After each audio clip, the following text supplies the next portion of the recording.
Yes. Thank you very much for staying with us once again and joining us for yet another fantastic video. Yes, the Ghana Black Stars have played their first World Cup qualifier versus Madagascar, and we won the game 1-0. But I'm not a happy man at all, and I'm sure some Ghanaians there, they will forget everything and say that, oh, we've won, so everything is fine. Everyone is everything is not fine. Everything is not fine, but we are not going to talk about that right now. We are going to look at Asamoah reacting to the Ghana Black Stars win over Madagascar, and Ghana won 1-0 over Madagascar from Inaki Williams. Fantastic goal he scored. In fact, the extended highlights of the game is in this particular channel. Before this video is the fantastic highlights of the game, so you can go and watch the extended highlight of the game between Madagascar and the Ghana Black Stars when Inaki Williams won the game for us in the 90+6 minutes. Now we are going to bring you the match analysis and everything of the game, how we saw the game and everything. We are going to bring you all the updates, and then we will look at some 1 or 2 lessons learned.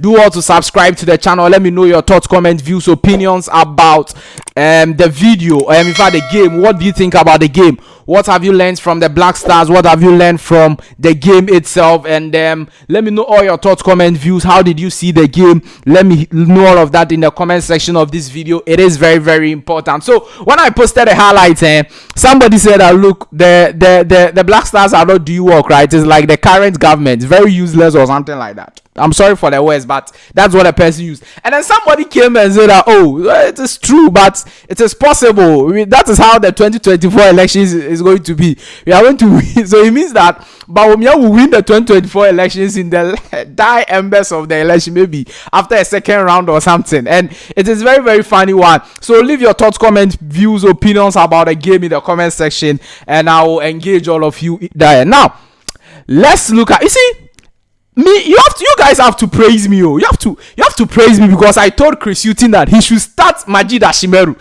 He shouldn't start Baba Idrisu and Saleh Samed together, because those two players are not proper progressors of the ball. They cannot progress the ball well. And when Majid Ashimeru came on in the second half, everybody saw how good he was in terms of progressing the ball, in terms of joining the attack and then creating chances, also trying his best to score goals. He did it very, very well, and the goal was also from him. He was part of the build-up. Do you get a point? I don't understand why Chris, I don't know why he wants to defend. That he always wants to go with 2 defensive midfielders, defensive-minded players.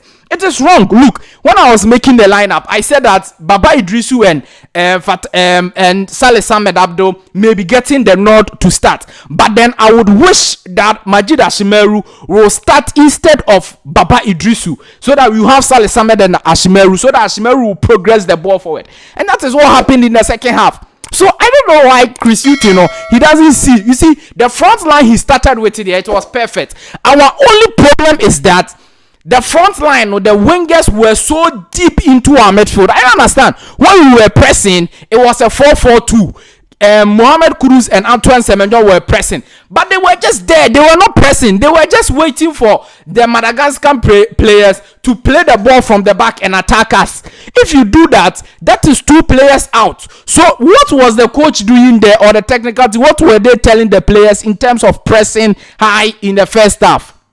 Now, why were our wingers so deep in the midfield? Our wingers were so deep in the midfield. And when that happens, it means that you are defending, because you already have 2 defensive-minded players. If your wingers are already deep in the midfield, then it means those midfielders, defensive midfielders, they should join the defense already. So it means that the opponent will just be bringing the ball to you, and that's the reason why the opponent were just bringing the ball to us in the first half. It was a wrong approach. The lineup, he sort of got it right with them forwards, and today was Inaki Williams' day. Today he scored a goal and it was disallowed. He was just all over the pitch. He was just doing very well, scoring goals and runs and everything. And that's the reason why we continually tell Chris Hughton that play the player, use the player as a right winger. Inaki Williams loves to operate from the wings and then come into the box. That is what he loves to do. If you are playing him as a right winger, it doesn't mean that he will not join inside the penalty box too. He will come inside the penalty box. But then when he comes, you have quality strikers in the penalty box who are going to score. So you have Inaki Williams, you have Antoine Semenyo, your number 9, and you have other players in the penalty box who are likely to score. And that is what Inaki Williams gives you. But when you play him as a number 9, because you already have wingers, he can't go onto the wings. He can't go to the wings. And so he will be in the box. He will just be running into the midfield and then into the box of the opponent. And if you do that, the opponent's defenders can take him out easily. But if he's a winger and he's going to the wings, to the 18-yard box, he comes to the wings and comes to the 18-yard box, that one the opponent cannot take him out, because if you keep following him, you will miss your position, you will miss your slots. Do you get the point? So I understand why Coach Chris Hughton was not playing this particular player as a right winger, and today he played him there. We all saw that even but for the goal, Inaki Williams was still a very, very good player. Even if Inaki Williams didn't score today, he was still a very, very, very good player for the senior national team, the Ghana Black Stars today. Yes, he did very well in the game, and that's the reason why we tell you that, look, the lineup, going into the game with the right lineup is always important. It's always important that you go in with the right lineup and you start the game well. Look at the first half there, we didn't play any game. The first half, we just went there and then 45 minutes we are out.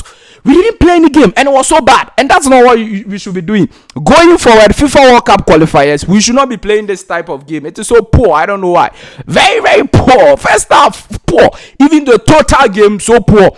No clear-cut chances. The few chances too we got, the players do not have the composure and everything to put the ball at the back of the net. That is also the job of the coach. Helping the players to get the composure to place the ball at the back of the net is also the job of the coach.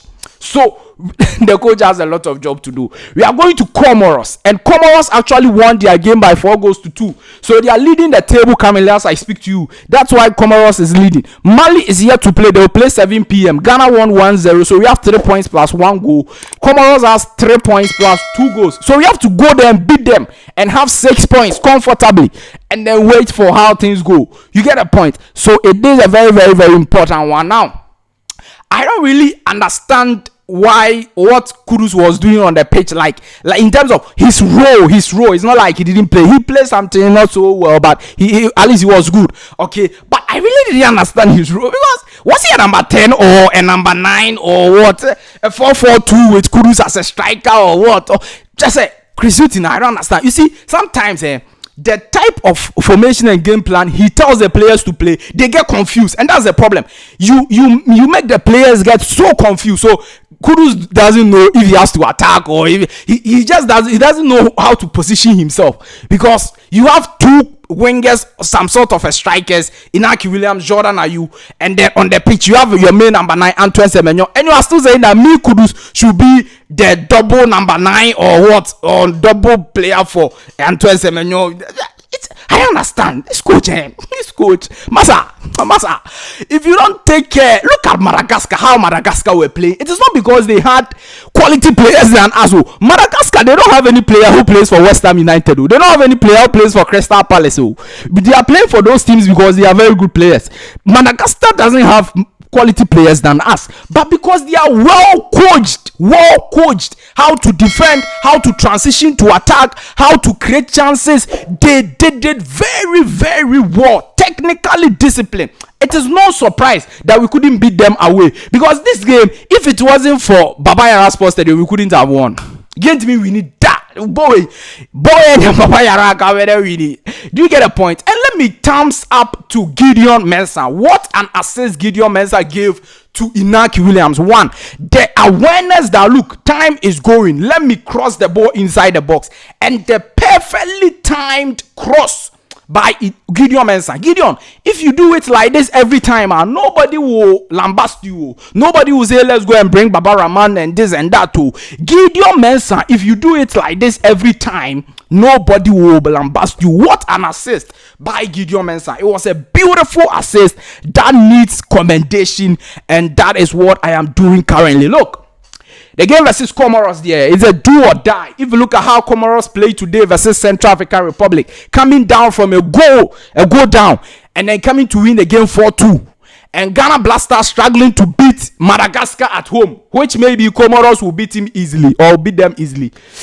It's a difficult game, and we should take it with all seriousness. And I hope you will do that. Thank you very much. In fact, Asamoah has reacted to the Ashimeru story I was talking to you about. Now, Ashimeru came on in the second half and he changed everything. You remember that Asamoah was actually campaigning for Ashimeru to be called to the Black Stars, that he's the second best midfielder if you don't have Thomas Partey. And that is what Ashimeru did today, and that is what Asamoah was reacting to when he was talking about the Ghana 1-0 win over Madagascar over there. So yes, Asamoah, that's what he had to say. What do you also have to say about the Black Stars win? Let me know your thoughts, comments, views, opinions in the comment section of this video. Like this video.